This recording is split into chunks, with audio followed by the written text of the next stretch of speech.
اس کا تحفظ Pakistan Peoples party کریں گے. تو جب تک ہم اس پارلیمان میں ہیں اور یا وہ کہیں اور سے 2/3 کا بندوبست کر لے, پیپلز پارٹی اس آئینی ترمیم کے تجویز کے ساتھ دینے کے لیے تیار نہیں ہے. ایگزیکٹو میجسٹری کا جو پروپوزل ہے اس پہ پاکستان پیپلز پارٹی کا اتفاق رائے حاصل ہم اپنے آپس میں اتفاق رائے پیدا نہیں کر سکے. تو میں اس پوزیشن میں نہیں ہوں کہ میں پاکستان پیپلز پارٹی کا ووٹ یا حمایت ان باقی آئینی ترمیم کے جو تجویز ہے وہ اس وقت میں اس پوزیشن میں نہیں ہوں. تو in conclusion, there are mainly 3 points in the constitutional amendment that the Pakistan People's Party is considering supporting. The 243 amendment, constitutional courts in the context of the government having conversations with us about what other aspects of the Charter of Democracy they are willing, able to implement at this time, and the transfer of the judges as long as incoming, outgoing Chief Justices are members of the commission that is to make that decision. تو آپ سب کا بہت شکریہ. اب میرا کوئی information secretary جو ہے وہ آپ سے سوال جواب. سر 27ویں آئینی ترمیم میں جو 243 کا آرٹیکل 243 کا جو ترمیم ہے اس نے منظور ہونا ہے. جو کانسٹیٹیوشنل کورٹس کی سوال ہے, کانسٹیٹیوشنل کورٹس کے بنانے کے سوال ہے, انشاءاللہ وہ constitutional courts along with other provisions of the Charter of Democracy وہ بھی منظور ہوگا. اور جو transfer of judges کے سوال ہے with the votes of the incoming and outgoing Chief Justice along with the Judicial Commission, اس کا بھی اگر نون لیگ یہ پروپوزل مانتا ہے تو یہ بھی منظور ہو جائے گا. اس لیے پاکستان پیپلز پارٹی کے ووٹس کے ساتھ ان کے پاس وہ اکثریت ہے.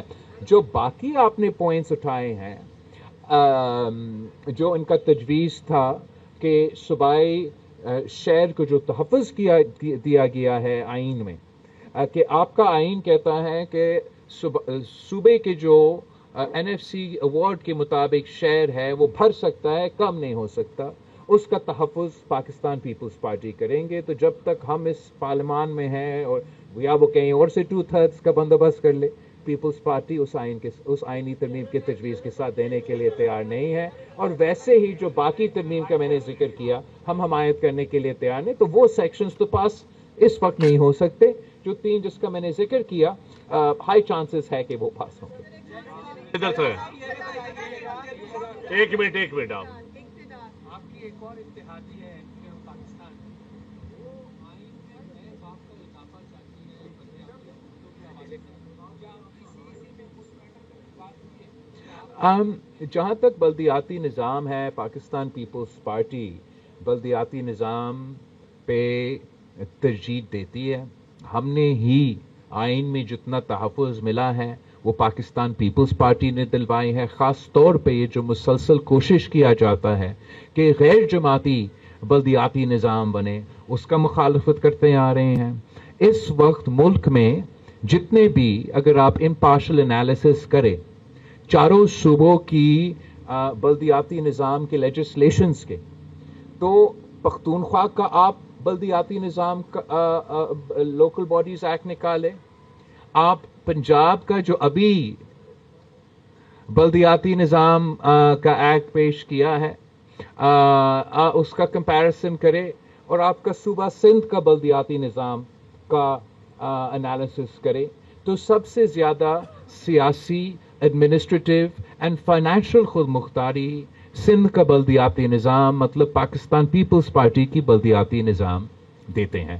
مسلم لیگ نواز نے جب ہم سے 27th امینڈمنٹ کے بارے میں اپروچ کیا, انہوں نے کوئی بلدیاتی نظام کے حوالے سے مزید ترمیم کا ذکر نہیں کیا, مگر ہم ہمیشہ دیکھنا چاہتے ہیں کہ بلدیاتی نظام تگڑے ہو, مضبوط ہو.